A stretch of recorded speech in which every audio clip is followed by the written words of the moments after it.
Hello, my name is Tina Oje. Today we're going to be discussing some of the areas to ask your partner questions during courtship. Number one question you should ask them is their family background. We are just a reflection of our background. The way I think, the way I look at things, it's let's say 80 to 90% my background, where I come from. It's really sad that in this generation, a lot of people don't pay attention to family background. They'll say, love is all that matters. Yeah, love is all that matters, but family background also plays a very great role to that also determine the happiness of your marriage. The second question you should ask while you both are dating or courting is the spirituality of your partner. Now, how is this important? Well, what works for A might not work for B. I know a lot of people, Christians, that got married to Muslims, and they are living a very happy and wonderful, life without issues and everything. But this might not really work for other couples because it depends on the maturity. Okay, it has greatly to do with the maturity of the people involved. Okay, to some people, they might be matured enough to respect each other's religion. But let me give you a scenario. Let's say I married a man who isn't a devoted Christian. Okay, is not really a devoted Christian. And I'm a very devoted Christian. I go to church in the morning, afternoon, evening. Yeah, that man, while the love is still sweet, he might say he doesn't have a problem with it. But sometime in the marriage, he might start having a problem with the fact that I go to church every single time. He'll have a problem with it. It's different if it's both of us that are going together. It is different if it's both of us that are committed, that we are zealous about the things of God. But when it is one person, there are times where there might be issues. So this issue might not really present themselves at the early stage of the relationship or the early stage of the marriage, but it might really come up in future. So it depends on your maturity. And however, I think you both should have that discussion because it's really important and it will play a great role and at how your relationship and your marriage turns out. Another question that is very important that you should ask your partner during courtship is their health status. Well, well, you might say this is not important, and some people, for different reasons, might hide their health status, but this is not ideal. It is very important that you tell your partner your health status. Let's say, are you AS? What's your genotype? This is very important, especially if you know that you are AS or you are AC or you're SS. It is very important that when you meet someone, you should know about their health status. What's their genotype? Apart from genotype, what's their blood group? Yeah, because blood group also, we don't really talk about the blood group. Blood group also plays a very great role when you're married. I know a lot of couples who have gotten married for 5 years, and every single time these couples keep having miscarriages. Yeah, it has a lot of to do with incompatibility. Okay, of they call it the arrow factors or something. I don't know how it is called, but it also plays a very great role. So you need to ask about their health status. Do they have any underlying illness, maybe in their family or maybe with them? I know people who probably have they have blind people in their family. They have a family, maybe they have diabetes in their lineage. Okay, there are people who have a particular sickness that run in their lineage. So you need to have those discussions. I'm not saying those discussions will prevent you both from getting married. It will help you to take precautions and it will help you to know if both of you are compatible. Because the truth is that so many of the things that we suffer as Africans are things that would have been avoided if we took our health a little bit more seriously. And the next thing you should ask when you're courting your partner is the type of family to have. Well, you might say, how is this really important? It really is important. You should ask them, what kind of family do they want? Does he want to have 10 wives? Does he want to have 20 wives? Does he want you to be a permanent housewife? Those questions are very important. The next question you should ask is number of children. In Africa, three things play a very great role in marriages in Africa. One is children, the second is money, the third is sex. Yes, if you see a home where there's money and there's no child, that home, or a home where there's no child, or there's home where there's child and there's no money, there's problem. Or the home where there's child, there's money, no sex, also is going to be problem. So these three things plays a very great role in marriages in Nigeria. So you should ask, how many kids do you want to have? You might say this is not important. Let me give you two examples. I know of a couple, I know them personally, they are family members, where the wife was done with having kids. She didn't want to have kids, but the husband still wanted kids. She went to take family planning. She was taking pills, and the husband was not aware that she was taking pills. And the man would be firing, and nothing was entering. The man was like, what is happening? The wife did not tell the husband that she took pills.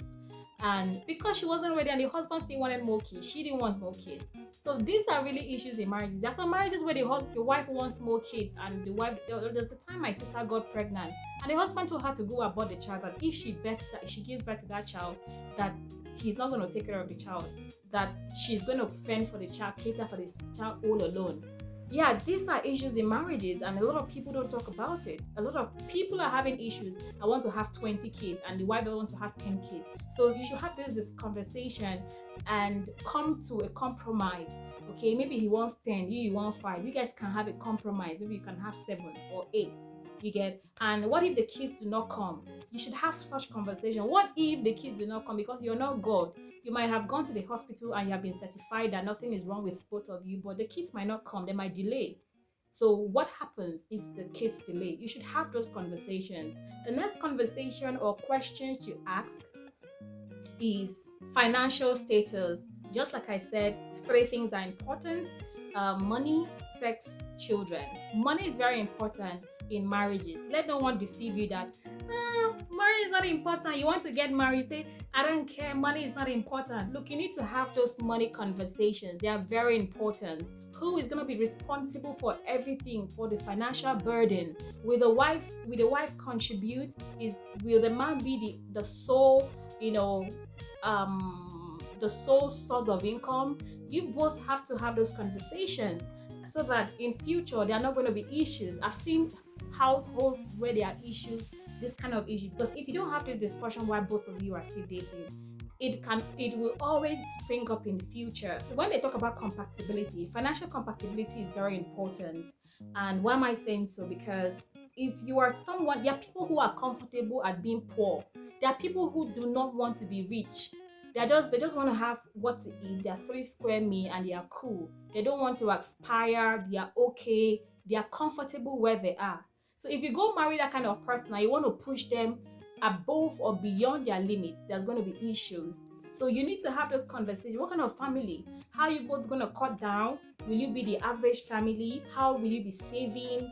You need to have those conversations so that in future there won't be an issue, and you know that both of you are at par. Or if you have someone who probably you have a husband or a wife who is, let's say, sanguine, a spender, you will know how you both can work around managing your finances, and you can also discuss who is going to be bringing money to the table. Is it both of you that will be contributing, or is it just one person? The next question to ask is profession. You might ask, how is this important? Let me tell you, sweetheart, thousands of marriages have failed because of profession. This is a very important question to ask. I've seen cases or scenarios where I got married to a man. He didn't say he wanted to be a pastor. And one morning he woke up and said that God has called him. And as a wife, I didn't say I wanted to marry a pastor. Being a pastor wife comes with a lot of responsibilities. So this is something that it just came impromptu. So you both should have those conversations. Imagine marrying a doctor. Do you know what it comes by being a doctor? Because he can be 6 p.m. or 2 a.m. in the morning. He can be called and say there's an emergency and he will leave you. Will you be able to cope with all of that? Will you have issues with all of that? The profession is very important. You need to ask about your job, their profession. This is so important because there are some jobs or profession that comes with a lot of responsibilities. Will you be able to cope? Will this be a problem? Yeah, I know that when the adrenaline, when the love is so high, you might say, oh, I don't have a problem with it. But you need to have that conversation because it might actually be a very major problem. One thing you should understand is that the person you marry determines to a great extent how successful you will be in life, and that is why you shouldn't play with the issues of who you get married to.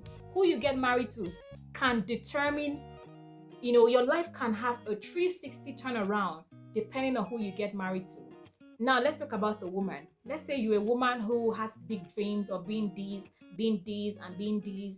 And if you marry a man who does not believe that a woman should be at that forefront, there are going to be issues. He's going to bring you down. At some point, he's going to ask you to choose between your profession and the marriage. So you need to marry. If you, as a woman, you want to get married to a man, you need to, like let's say I'm in the media industry, I'm in the media field. As a media person, like growing up, I've really been scared of who I get married to. Sometimes I feel like there are days I stay in my room and start crying. Now, what if I get married to a man who is gonna wake up one morning and tell me, "Hey, Tina, go back and sit down," who is gonna kill my dreams? Yeah, because being in the media industry, I work night shift. Okay, I go to work on public holidays. I don't have holidays. Okay, I work every single day of my life. I don't have off days. Like, yeah, of course I have off, but we don't have public holidays. I do night shift and all of that. I could be called when people are at home enjoying, I'll be work. That's what my profession entails. So if I get married to a man who doesn't understand, this kind of the requirements of my job, there might be problem, there may be chaos, and it might really affect how far I go in my profession. However, there's a man I'm going to get married to that will push me and that would make me even become a better version and go further in my career and my profession. And that is why when you're getting married, you need to have that discussion. Do you want to be a pastor?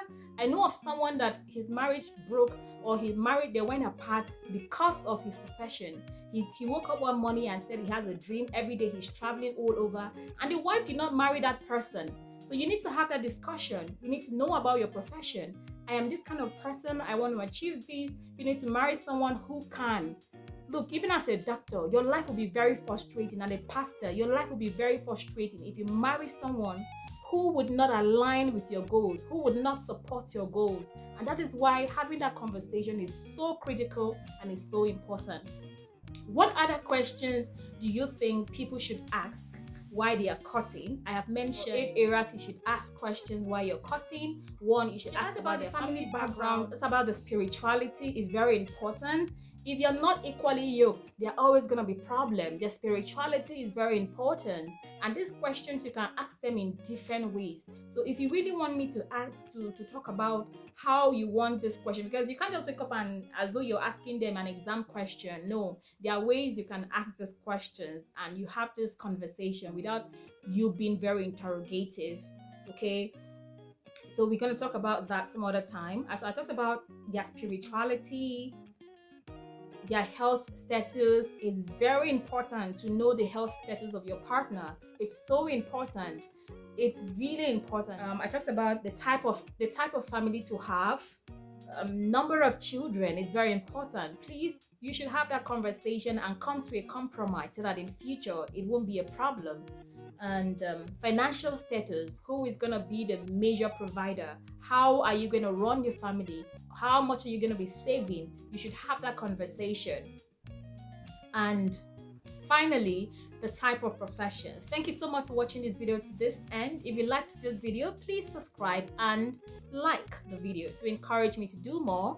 And I'd also like you to drop a comment and tell me what other ways or what other questions couples should ask during courtship. What other areas should they ask questions on? Thank you so much and have a good time. I post videos every Saturday, so do well to check out because you get more beautiful videos on this. My name is Tina Oje. Bye-bye. If you watched this video to the end, it means you will love other amazing videos that will be posted here. So please consider subscribing and liking the video to encourage me. You can also follow me on my social media handles on your screen. Thank you.